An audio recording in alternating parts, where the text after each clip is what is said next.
On the afternoon of October 13, 2022, I went to attend a lecture. However, I was early, so I looked around. This is an art gallery called Camarin, and this is where the lecture will be held. Let me put on some music for you while you watch me looking around.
Right beside Camarin is Savage Mind Bookstore, and I got from here one copy of my book Married Women because I will be giving it to my twin cousin Michelle.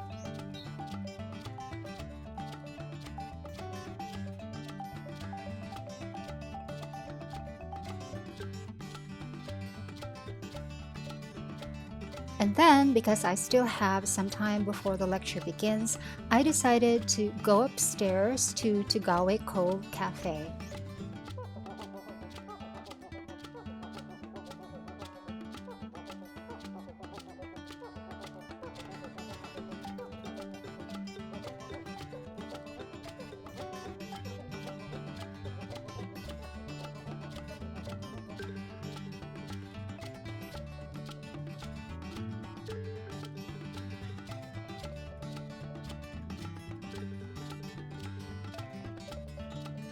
I ordered a white chocolate mint drink and a slice of cake, and I was given the person with disability discount as usual. My bill should have been 325 pesos, but it became 232 pesos only after the discount. This is the interior of the cafe. It is an old house built in the Spanish colonial style. And this is the copy of my book, which is already signed. I signed a bunch of copies of this a few months ago, and there are still a few left. This book was launched in 2014. Please get your copies if you haven't already. The book costs 220 pesos at Savage Mind, and the bookstore also has its online storefront, which I will link in the description box. In Tugawe Cove Cafe, there are also books on display. Here is a Bicol translation of The Little Prince by Antoine de Saint-Exupéry, and the translation is by Father Wilmer Tria. Here is a Filipino or Tagalog version by Lilia Antonio. And here is the 10th year edition of the Bicol translation by Father Wilmer, and here are the other translations of The Little Prince. I do love this little book. I first read it as a child. I think I was in second grade, and I was totally enthralled. I reread it immediately afterwards, and I have read it quite a few times within that year alone. I remember. And of course, here is the original version. After a few minutes, my order came. This is the marble cake, and this is the white chocolate mint drink. And it is actually past 4 o'clock already, and I am done with the very nice cake and drink, but I know I do not need to hurry because the person who will be giving the lecture is still over there. He is Filomeno Aguilar. Professor Filomeno Aguilar, and I have a copy of his book Migration Revolution. I'm using it as a secondary source for my graduate thesis, and as you can see, it has been tabbed heavily. And remember this notebook? I showed this in, I think, 2 different videos on my YouTube channel, and my notes on Migration Revolution are in here. I've actually been quarreling in this notebook with Professor Aguilar about some points that he made in the book. I didn't agree because I think he has been overlooking important things, but at that time I had no way of asking him about it. But he's here now, I can ask him. And I'm sure being an academic, he is already so used to students accosting him with questions from out of the blue. My copy of his book has never been signed because I never got to be in the same room with him before, ever. So now this is my chance to get him to sign this. And I did. I just went over there and I asked him to sign it, and he did. Now his lecture today is not about his book Migration Revolution, but it's this. This is the topic: Chasing the Global Spectre, Filibustero, Rizal, and Manila Men in the 19th Century. Now, I'm going to share some super short snippets of his lecture. Not the whole thing because I do not have permission to do that. Just super short 10 to 20 second snippets. Just so you will have an idea of the topic at hand. For it must have a certain meaning in the Philippines that Blumentritt could not find in the Spanish of either Spain or Filibustero.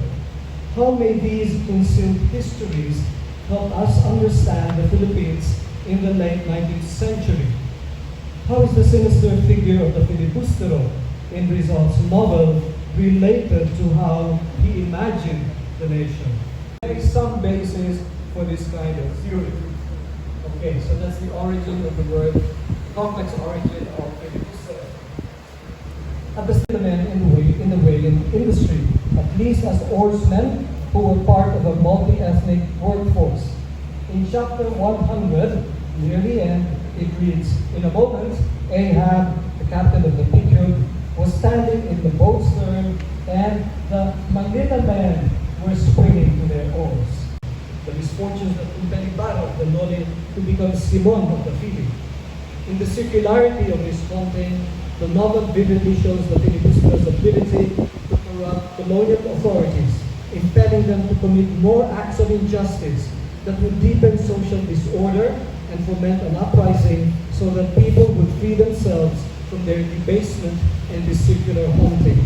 Simon, whose career as a merchant in Cuba, where else, is described in the last chapter. He proceeded to write, "Great that they commit abuses, that there are imprisonments, exiles, executions. Good, bien, let destiny be fulfilled. The day they lay their hand on us, the day they martyrize our innocent families for our offense, goodbye friar-dominated government, and perhaps goodbye Spanish government." The Philippines.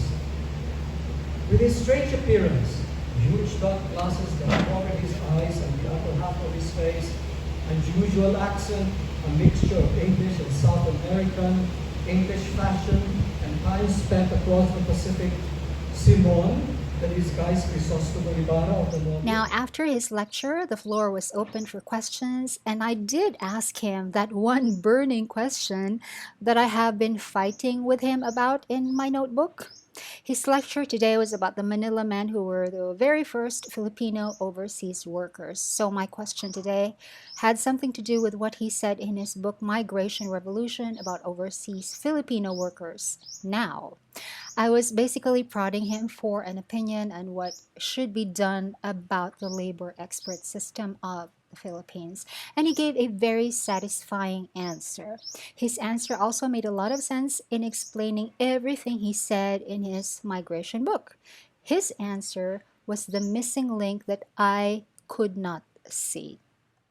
And at the end of the lecture, I went over and I thanked him and I asked for his permission to quote his answer to my question, to quote it in my thesis. And he said, "Go ahead, sure." And then I told him a little bit about my study. And then I bought his book, Clash of Spirits, because he told me that this book was the basis for the novel by Caroline Howe called Tiempo Muerto, which is one of the novels that I'm analyzing for my thesis. So, of course, I asked him to sign this, and he did. It was a very good encounter. I'm glad that I no longer have to be mad at him.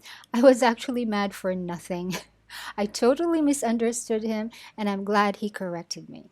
It was a good day to attend this lecture.